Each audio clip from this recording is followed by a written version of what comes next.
এবার তাসকিনের বিরুদ্ধে ওঠা সব অভিযোগের ব্যাপারে ফেসবুকে পোস্ট করলেন স্বয়ং তাসকিন আহমেদ নিজে। বুধবার দুপুরে এক ফেসবুক পোস্টে তিনি বলেন, তার বিরুদ্ধে ষড়যন্ত্র হচ্ছে এবং গণমাধ্যমে সত্য অসত্য মিলিয়ে এমন অনেক খবর প্রকাশিত হচ্ছে যা তার ভাবমূর্তি ক্ষুণ্ণ করছে।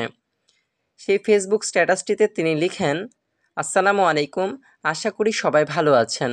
আমি সম্প্রতি অনলাইনে বিভিন্ন সংবাদ মাধ্যমে জানতে পেরেছি যে সম্প্রতি শেষ হওয়া টি-20 বিশ্বকাপের একটি ঘটনা নিয়ে অনেক হইচই করা হচ্ছে। প্রথমত আমি সবাইকে জানাতে চাই যে বেশিরভাগ সংবাদ এবং তথ্য যা ছড়ানো হচ্ছে তা কেবল গুজব, এবং আমি আশা করি ভক্তরা এটি সেইভাবে দেখবেন। দ্বিতীয়ত, আমি ঘটনাটি সেদিন আসলে কী ঘটেছিল তা পরিষ্কার করতে চাই। আমি স্বীকার করি যে আমি স্বাভাবিকের চেয়ে পরে উঠেছি এবং এর জন্য আমি ইতিমধ্যে পুরো দল এবং ম্যানেজমেন্টের কাছে ক্ষমা চেয়েছি। আমি সকাল 8:37-এ উঠেছিলাম এবং 8:43-এ লবিতে গিয়েছিলাম। আমার রাইড প্রস্তুত হওয়ার সাথে সাথে আমি সকাল 9টায় হোটেল ছেড়েছি। আমি সকাল 9:40-এ স্টেডিয়ামে প্রবেশ করেছি। ম্যাচ টসের 20 মিনিট আগে সকাল 10টায়। আমরা সকাল 10:15-এ জাতীয় সঙ্গীত গেয়েছিলাম এবং ম্যাচটি সকাল 10:30-এ শুরু হয়েছিল। এটি খুবই দুর্ভাগ্যজনক যে এই তথাকথিত ক্রীড়া সাংবাদিকেরা গুজবের ভিত্তিতে খবর প্রচার বা মুদ্রণ করেছে এবং যাচাই না করে আমার ভাবমূর্তি ক্ষুণ্ণ করার চেষ্টা করছে জাতীয় ক্রিকেট দলের একজন খেলোয়াড় হিসেবে।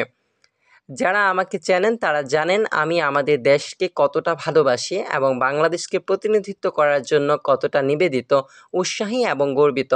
আমি জানি আমি সময় মতো টিমের বাসে না ওঠার একটা অনিচ্ছাকৃত ভুল করেছি, কিন্তু আমি টসের আগে স্টেডিয়ামে ছিলাম।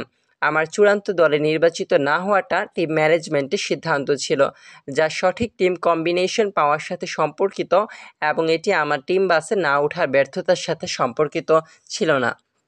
তাই আমি আশা করি মিডিয়া এবং ক্রীড়া সাংবাদিকরা মিথ্যা গল্প লেখার আগে আরও সতর্কতা অবলম্বন করবেন এবং একটি বিষাক্ত পরিবেশ তৈরি করবেন না।